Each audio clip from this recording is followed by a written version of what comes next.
scaled down the mechanical systems to the tune of $50,000 because they now had less heat to cool against.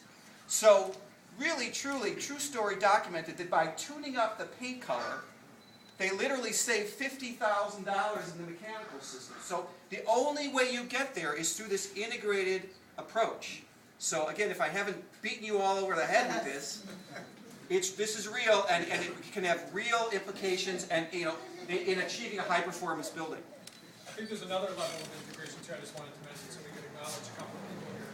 Working with, there was a mention of the municipality and bringing the municipality along with the leaders in the movement as well. And there's some people here tonight, Councilwoman Rebecca Feldman, who is an incredible voice on our town council. Tim Doherty sits on the Board of Adjustment and is a candidate for mayor this fall. The Morristown Parking Authority, and if you haven't been to the 14 Maple Avenue building yet, which is a gold level, high gold, almost platinum, that close to platinum building. It's an incredible showcase of technologies and something that we all aspire to. So through Step Ahead and the Morristown Partnership, if you're ever interested in a tour of that building, you can give us a call over there as well. So thank you to these leaders in our community for being here as well. George Fiore, the executive director, was here earlier, as were some other officials as well. Walter's going to go over a whole list of what we're actually doing in the project. And then we'll kind of break up that you guys can talk to who we feel like talking to. Yeah, so I'm going to do it in 5 minutes. So if I go over 5, just 2 help minutes. me out. 2 minutes. All right, let me see if I can do it in 2. So the location of the project makes a difference. All of Marty's, not all of Marty's employees, but a lot of Marty's employees ride their bikes to work. So what does that do? It takes more cars off the road. And What a coincidence. Bike shop, right? How did that happen? It doesn't pay them enough to have cars. We all prefer bicycles. All right, enough headphones, right? So the other thing is that this is in the downtown area, right? So there's a thing called Walk Score on the internet. If you go to Walk Score, you type in an address, it'll tell you what the walk score is in that neighborhood. This location has a walk score of 82, which is very high. So that means if you live here, if you work here, within a half mile of where you are, there's bus stops, there's train stations, there's restaurants, there's libraries, there's schools, and all those things are within walking distance. So that reduces vehicle miles for people. The character of the design, I just want to mention that Margaret Westfield worked with us in the very beginning, and she worked with Main Street, New Jersey.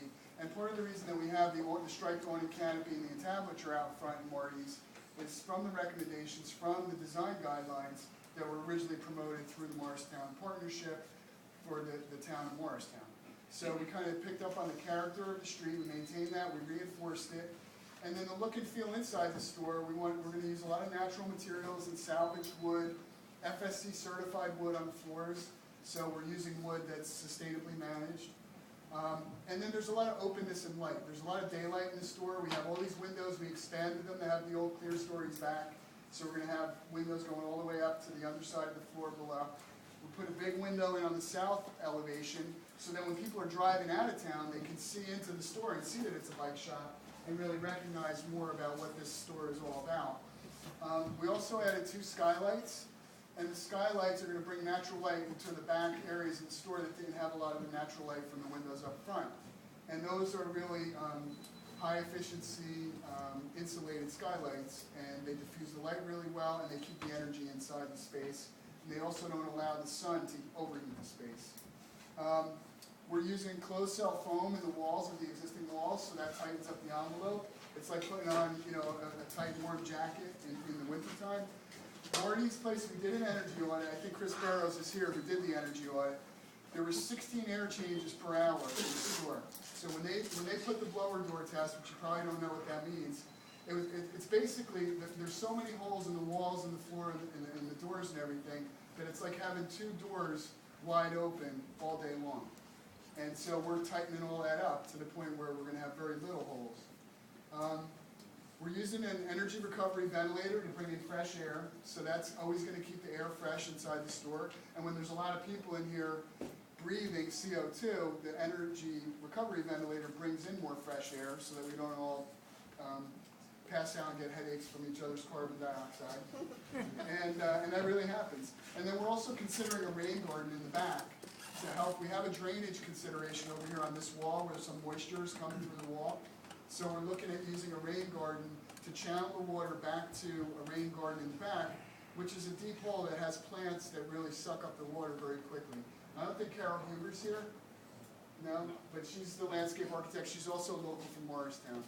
You know, the other thing was using local people and using local regional materials, recycled materials, salvage materials. And we did consider renewable energy. And just to give you an idea of what that is, this is the last thing I'm going to say.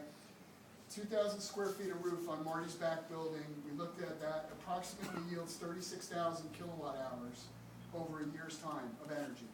Marty uses 38,000, so it's almost 100% of the total energy use. And by us reducing the energy load in the building, it would easily cover 100%. At $8 a watt, which is approximately what it costs to do solar panels, the total cost would be $240,000. Now everybody's falling off their chair, right? $250,000.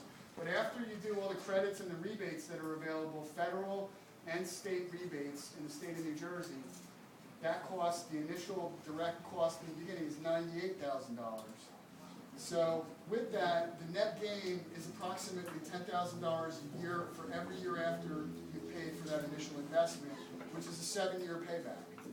So you're investing, you got to be there 7 years. Every year after the 7, you're actually gaining $10,000 a year, and that's if energy prices don't go up. So, you know, a lot of people say solar's too expensive, but I think I just explained something to you where it says maybe it's not. And that's one of the points that we're trying to make here. And if anybody wants to make a donation to Marty, we all made donations. Donate every day. So, Any questions from anybody?